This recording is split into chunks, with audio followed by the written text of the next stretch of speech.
Please do subscribe, hit the bell icon, get the notification. जय हिंद। आप सभी को शत शत नमन। कहानी है 1665 की। क्या 1665 की। एक वैज्ञानिक हुआ करते थे जिनका नाम था रॉबर्ट हुक। क्या Robert Hooke. Robert Hooke Robert Hooke वैज्ञानिक थे और वो रिसर्च करते थे। क्या वैज्ञानिक है तो रिसर्च करेगा, समान सी बात है। तो उन्होंने एक बार एक छाल, आप पेड़ की छाल मान लीजिए, पेड़ की छाल को देखने का प्रयास किया। क्या देखने का प्रयास किया और उन्होंने जैसे देखा, किसे, सूक्ष्मदर्शी से देखा तो इसे, ओ बाप रे ये क्या है। तो किसे देखा उन्होंने, छाल को कह सकते हैं, तो देखा किससे, सूक्ष्मदर्शी से। ठीक है। अब वो देखकर चौंक गए। क्या चौंके, देखा कि छाल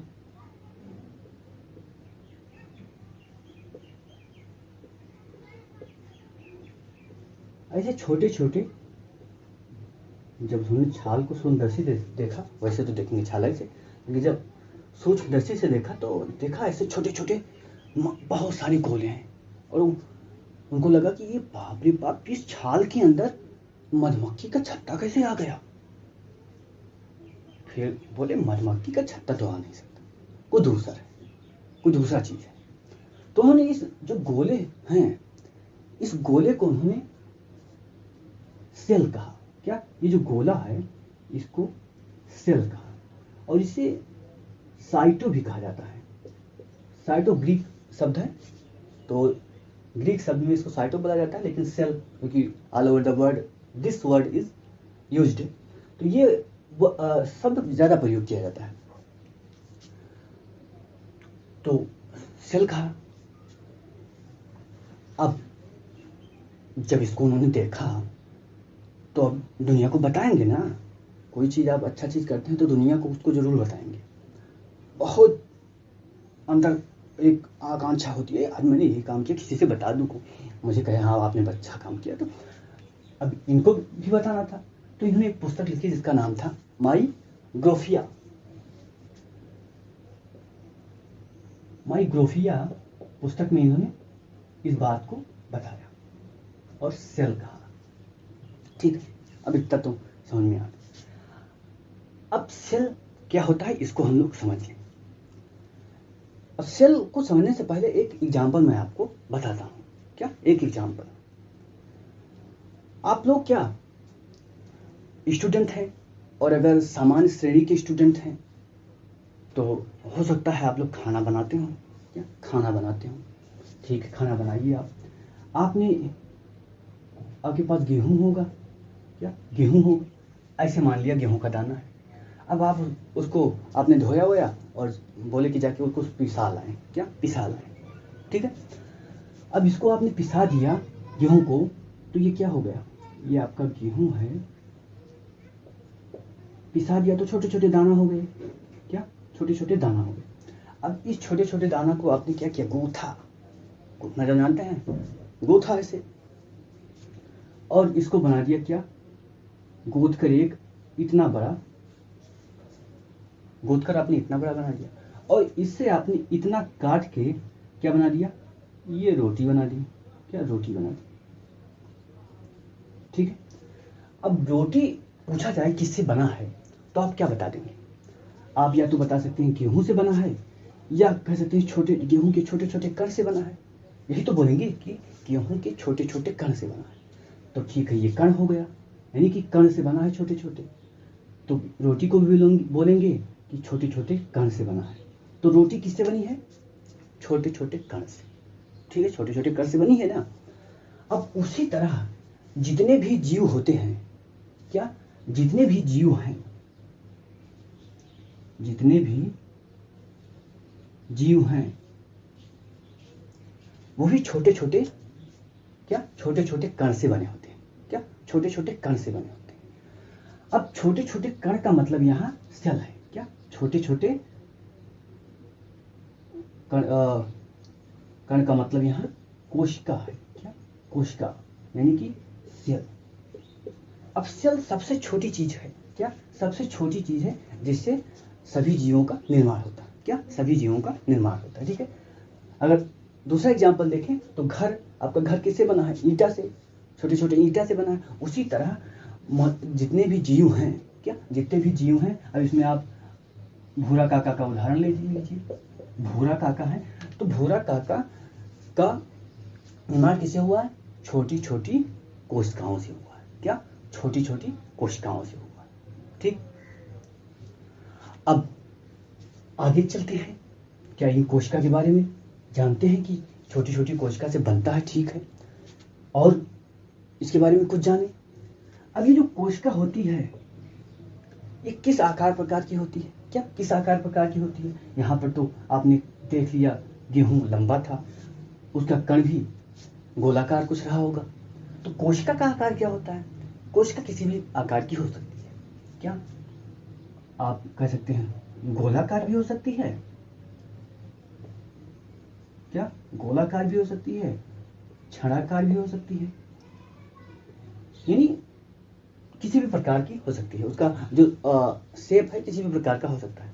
लेकिन आप पूरे यूनिवर्स को देखेंगे, क्या, पूरे यूनिवर्स को देखेंगे या ब्रह्मांड को देखेंगे तो उसमें सभी चीजें गोल होने का प्रयास करती हैं। क्या, सभी चीजें गोल होने का प्रयास करती हैं। चाहे वो पूरा ब्रह्मांड हो, चाहे वो पृथ्वी हो, चाहे पृथ्वी पर मनुष्य हो, चाहे मनुष्य के शरीर के अंग हो, सभी गोल होने का प्रयास करते हैं। ठीक है, तो हम अभी गोला मान के चलते हैं। क्या, गोला मान के चलते हैं। चलो ठीक, आपने गोला मान लिया। क्या, आपने गोला मान लिया। अभी यहां पर मैं बनाता हूं, ये आपका गोला हो गया। ठीक है, अब इस गोले को हमने क्या नाम दिया, इस गोले को हमने क्या नाम दिया, साइटो कह दीजिए या सेल कह लीजिए। तो आप सेल कह लीजिए, सेल आपने कह दिया। क्या, सेल कह दिया। ठीक है, अब सेल को, अब हमें सेल के बारे में पढ़ना है अच्छे से। क्या, सेल के बारे में अच्छे से पढ़ना है। तो सेल को हम अगर डिवाइड करना चाहें कि हम डिवाइड करके थोड़ा थोड़ा पढ़ लें, डिवाइड करके आप जैसे 1 कुंटल गेहूं है, अब उसको आपको क्या करना है, लेकर जाना है पिसाने। मैंने कहा थोड़ा थोड़ा लेकर जाओ तो आप आसानी से ले जा सकते हैं, आपको समस्या नहीं होगी। उसी तरह अगर कोशिका को छोटे छोटे भागों में डिवाइड कर दें तो हम आसानी से समझ सकते हैं, आसानी से पढ़ सकते हैं। तो कोशिका को हम लोग 3 भागों में डिवाइड करते हैं। क्या, 3 भागों में डिवाइड करते हैं। क्या, 3 भागों में डिवाइड करके देखते हैं। पहला तो जो भाग होगा उसको बोलेंगे कोशिका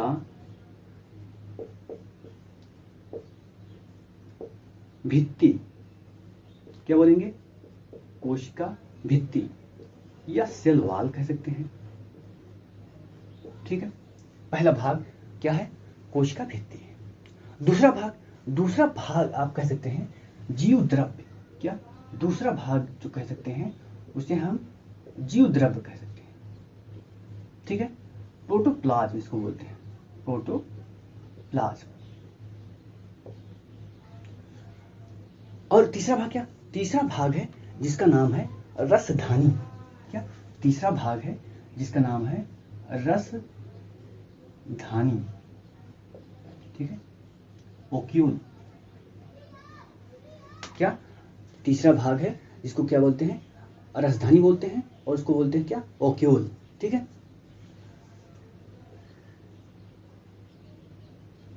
या रसधानी आप जानिए।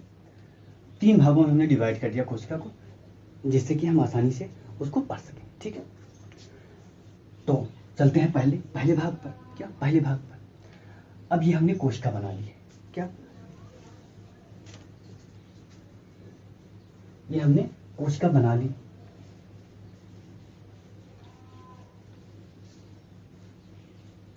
कोशिका बनाई, अब इसमें पहला भाग हमको पढ़ना है। तो ये कोशिका को जो बाहरी भाग है, क्या, जो बाहरी भाग है उसी को क्या बोलते हैं? सेल वॉल बोलते हैं। ये जो बाहरी भाग है, ये जो बाहर एक सीमा बना दिया है कोशिका का, उसी को क्या बोलेंगे? Cell wall. ठीक है, चलो ठीक है, उसी को क्या बोलेंगे? कोशिका भित्ति बोलेंगे। कोशिका भित्ति बोलेंगे। भित्ति माने दीवार होता है, कोशिका भित्ति। ठीक है, क्या बोलेंगे? कोशिका भित्ति बोलेंगे। अब ये जो कोशिका भित्ति है, ये केवल और केवल पादप में पाया जाता है। क्या? पादप में। किसमें पाया जाएगा? पादप में। यानी पेड़ पौधे में ये कोशिका भित्ति पाई जाएगी, जीव जंतुओं में नहीं पाई जाएगी। आपको ये पॉइंट याद रखना है। ठीक है, यानी कि किसमें पाया जाएगा? पादप में पाया जाएगा। अब ये जो कोशिका भित्ति है, क्यों पादप में पाया जाएगा? ये क्वेश्चन आप पूछ सकते हैं। क्योंकि पादप का शरीर देखेंगे बहुत क्या होता है? टाइट होता है। क्या? बहुत टाइट होता है। आप देखेंगे तो उसमें ये कोशिका भित्ति पाई जाती है, तो उसको क्या कर देती है? टाइट कर देती है।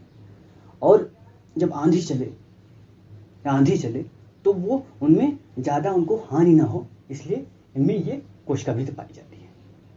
अब मनुष्य में कोशिका भित्ति अगर पाई जाए तो वो भी टाइट है ऐसे, और गेंद आके लड़े खट दे, कुछ ना हो। लेकिन वो टाइट तो बल्ले की तरह उठा के आप जब टाइट रहेंगे तो हाथ ही बल्ला बना लेंगे, ऐसे खेलेंगे। लेकिन क्योंकि मनुष्य में या जीव जंतुओं में नहीं पाई जाती, तो इसलिए वो ज़्यादा टाइट नहीं होते। जैसे बॉल लगेगा खट्टे टूट जाएगा। ठीक है, तो कोशिका भित्ति पादप में पाई जाएगी और कह सकते हैं जंतु में नहीं पाई जाएगी। ये आपको ध्यान रखना। अभी जो कोशिका भित्ति मैंने बताया क्यों पाई जाती है, क्योंकि शरीर को पादप के शरीर को क्या देना है? मजबूती प्रदान करना है। वो खड़े रहते हैं ऐसे हर समय। अब खड़े ऐसे रहेंगे हर समय, जमीन में थोड़ा अपना पैर वैर लगा के खड़े रहते हैं, तो उनको चाहिए ऐसी चीज जिसके कारण वो खड़े रह सके। नहीं तो बद्दे ऐसे गिर जाएंगे, इधर गिर जाएंगे, इधर गिर जाएंगे, इधर गिर जाएंगे, हो सकता है ना।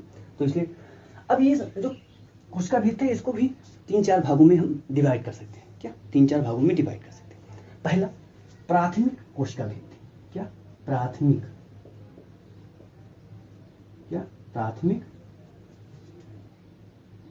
कोशिका भित्ति। प्राथमिक सेकेंडरी क्या है इसको भी समझ लीजिए। अब प्राथमिक कोशिका भित्ति, मैंने कहा प्राथमिक कोशिका भित्ति। अभी प्राथमिक कोशिका भित्ति का मतलब कोई अलग कोशिका भित्ति नहीं है, अलग कोशिका भित्ति नहीं है। यही कोशिका भित्ति है। इसकी 2-4 परतें होती हैं। क्या? 4 परत होती हैं। एक ही परत से थोड़ा काम चलेगा, सारी परत होंगी तब मजबूती मिलेगा। एक ही चीज से होगा, 2-4 परत होती हैं। तो पहली परत होती है, उसको क्या बोलते हैं? Primary cell wall. क्या? Primary cell wall. और ये किससे बनी होती है? सेलुलोज से। क्या? सेलुलोज।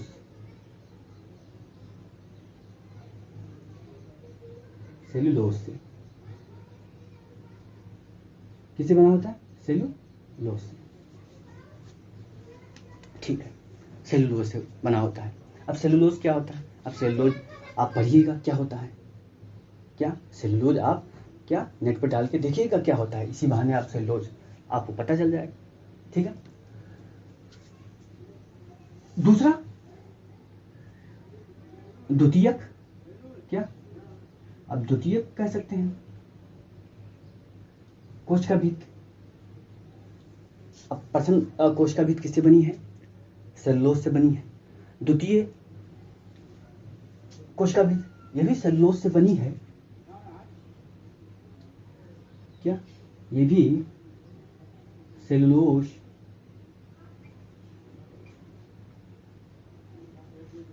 से बनी है। लेकिन और भी इसमें तत्व हैं। क्या? और भी तत्व, जैसे पेक्टिन हो गया। क्या? पेक्टिन हो गया। Pectin, lignin. क्या? लिग्निन। अभी पेक्टिन और लिग्निन सेलुलोज से आप नाम लिखते जा रहे हैं, बता नहीं रहे हैं क्या है। क्या? बता नहीं रहे हैं क्या है। अब आप इन सभी को क्या मानिएगा, जो भी मैं बता रहा हूँ, सेलुलोज, पेक्टिन, ये एक पॉलीसैकेराइड है। क्या? पॉलीसैकेराइड है। ठीक है, कार्बनिक पदार्थ हैं और पॉलीसेकेराइड है, जैसे कार्बोहाइड्रेट। क्या कार्बोहाइड्रेट? तो कार्बोहाइड्रेट को बहुत सारा जोड़ दो, जैसे कार्बोहाइड्रेट को एक तत्व मान लो और उनको बहुत सारा जोड़ दो, तो क्या हो गए? हो गए, पॉलीमर हो गए। यानी कि कार्बोहाइड्रेट, आपने ये कार्बोहाइड्रेट एक है, अब इसको बहुत सारा कार्बोहाइड्रेट जोड़ दिया ना इसी में, अब एक बन गया ये। अब इसको बोलेंगे पॉलीमर। कोई एक चीज हो उसको बहुत सारा, उसमें बहुत सारा क्या वही चीज जोड़ दो, जैसे माला, तो पॉलीमर उसको बोलते हैं। तो ये सभी क्या पॉलीमर हैं, या हम कह सकते हैं पॉलीसैकेराइड हैं। पॉलीसैकेराइड, ठीक है, यानी कि कार्बोहाइड्रेट आप मानिएगा, क्या कार्बोहाइड्रेट है, ठीक है। और ये इन सभी को पॉलीसैकेराइड बोला जाता है। क्या? पॉलीसैकेराइड। सैकेराइड क्या बोला जाता है? आप जब कार्बोहाइड्रेट को पढ़ेंगे तो उसमें कार्बोहाइड्रेट 3-4 प्रकार के होते हैं। मोनो कार्बोहाइड्रेट, पॉली कार्बोहाइड्रेट यानी पॉलीसैकेराइड, ठीक है। तो पॉलीसैकेराइड हैं, आप ये समझिए। बस इनमें क्या परत ज़्यादा बन गई है। क्या? कार्बोहाइड्रेट की परत ज़्यादा, परत नहीं, क्या ये जो मैंने बताया दाने, बहुत सारे कार्बोहाइड्रेट के तत्व मिलकर इसको बनाते हैं, ठीक है। द्वितीयक हो गया और फिर तृतीयक।